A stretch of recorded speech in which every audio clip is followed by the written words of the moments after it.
오늘 저희가 함께 볼 하나님의 말씀은 요한복음 18장 12절서부터 27절까지의 말씀입니다. 이에 군대와 천부장과 아랫사람들이 예수를 잡아 결박하여 먼저 안나스에게로 끌고 가니 안나스는 그의 대제사장인 가야바의 장인이라. 가야바는 유대인들에게 한 사람이 백성을 위하여 죽는 것이 유익하다고 권고하던 자로라. 시몬 베드로와 또 다른 제자 한 사람이 예수를 따르니 이 제자는 대제사장과 아는 사람이라. 예수와 함께 대제사장의 집들에 들어가고 베드로는 문 밖에 서 있는지라.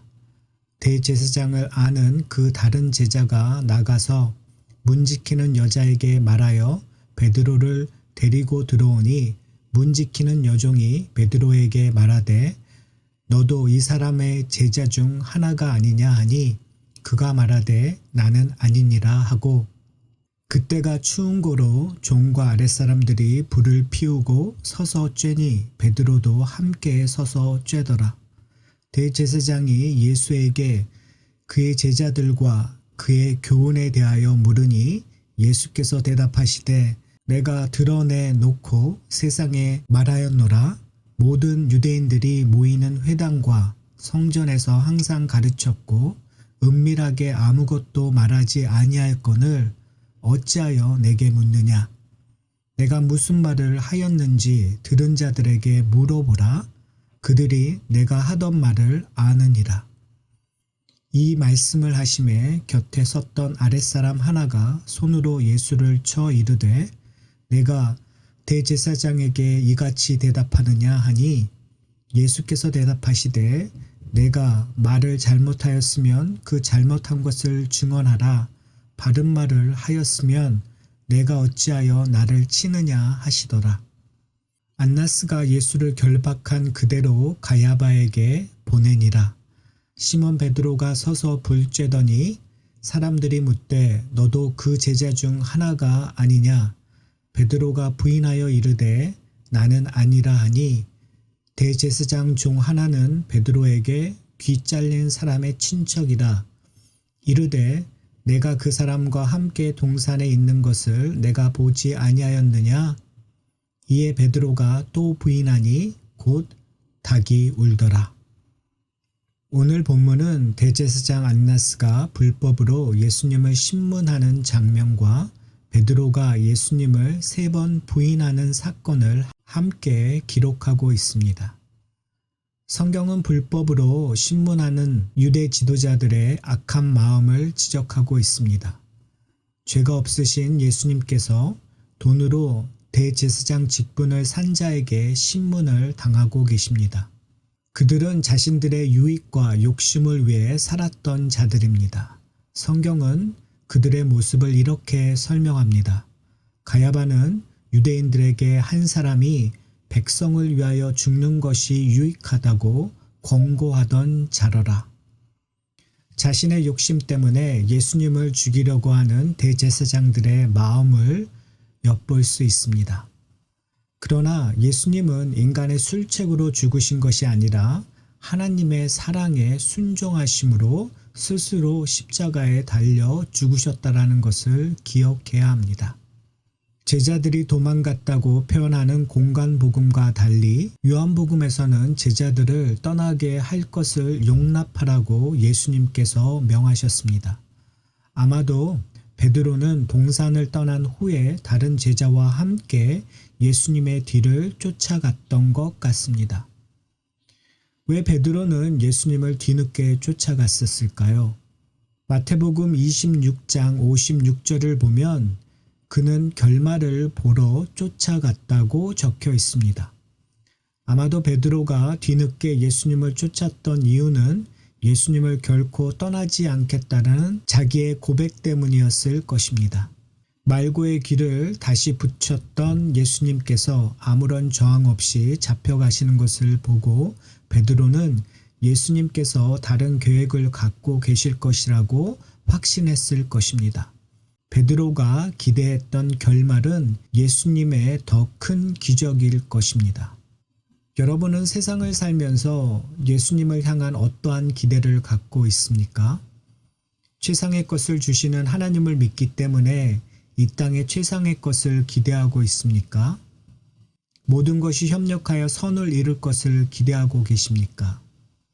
많은 경우 우리는 최상이라는 것을 우리의 욕심이나 목적이 이루어지는 것으로 생각할 때가 많습니다. 그러나 하나님에게 최상인 것은 하나님의 뜻이 이루어지는 것입니다. 그렇다면 예수 그리스도에게 최상의 것은 십자가의 길을 가는 것입니다. 베드로는 이것을 깨닫지 못했습니다. 예수님께서 지금 잡히시는 것은 실패의 길이 아니라 순종의 길이요 최상의 길이라는 것을 우리는 알아야 합니다. 베드로는 열심으로 예수님을 따라갔습니다. 그런데 그는 대제사장의 집에 이르자 공포에 휩싸여 있는 자신을 발견하게 됩니다. 베드로는 예수님께서 놀라운 기적을 행하시고 그 기적을 본 사람들이 예수님 앞에 무릎을 꿇고 사죄하는 모습을 상상했을 것입니다. 그러나 예수님은 오히려 대제사장의 아랫사람에게 손찌검을 당하십니다. 가야바의 집들에서 절망스럽게 모닥불을 쬐고 있는 베드로의 모습은 안쓰러워 보입니다. 왜냐하면 빛으로 오신 예수님을 쫓아왔지만 베드로는 모닥불로 자신의 추위를 녹일 수밖에 없는 신세가 되었기 때문입니다. 우리도 인생의 추운 밤을 만나게 됩니다. 앞날의 불안과 어려움으로 인해 걱정의 밤을 지새웁니다. 그럴 때 우리는 모닥불이 주는 따뜻함에 만족하지 말아야 합니다. 이 세상이 줄 수 있는 것은 잠깐의 평안뿐입니다. 그렇기 때문에 우리는 근본적인 문제를 해결하기 위해서는 참 안식처이시오 우리의 참 빛이신 하나님께 나아가야 합니다. 모닥불이 주는 따스함은 예수와 함께한 자가 아니냐라는 한 사람의 질문에 없어지고 맙니다. 베드로의 답은 나는 그가 아니다입니다. 이 대답은 무리가 예수님을 찾을 때 대답하신 나는 그이다라는 답변과 비교됩니다. 우리는 베드로처럼 나는 그가 아니다 라고 예수님을 부인했던 자들입니다. 그런데 3번이나 부인한 베드로와 우리를 위해서 예수님께서는 나는 그이다 라고 말씀하시며 십자가의 길을 가시는 것입니다. 예수님께서 죽음의 길을 가시는 이유는 의인을 위함이 아니라 죄인을 위한 것입니다. 배반했던 자들을 위해 예수님께서는 담대히 십자가의 길을 걸으십니다.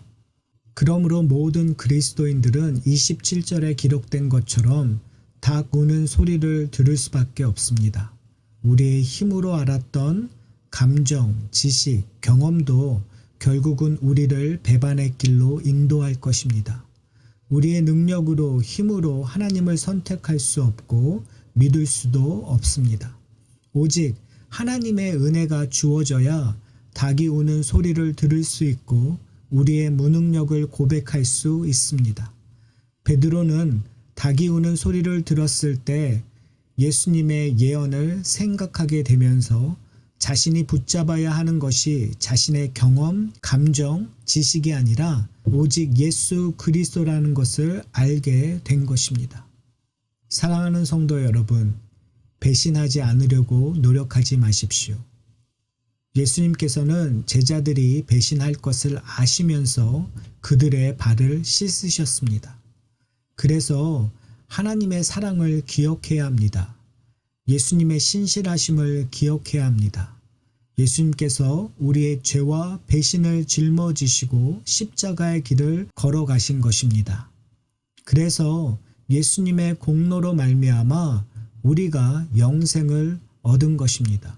오늘 하루도 우리의 연약함으로 말미암아 우리를 용서하시고 은혜와 사랑을 베푸시는 하나님을 만나는 여러분이 되시기를 소원합니다.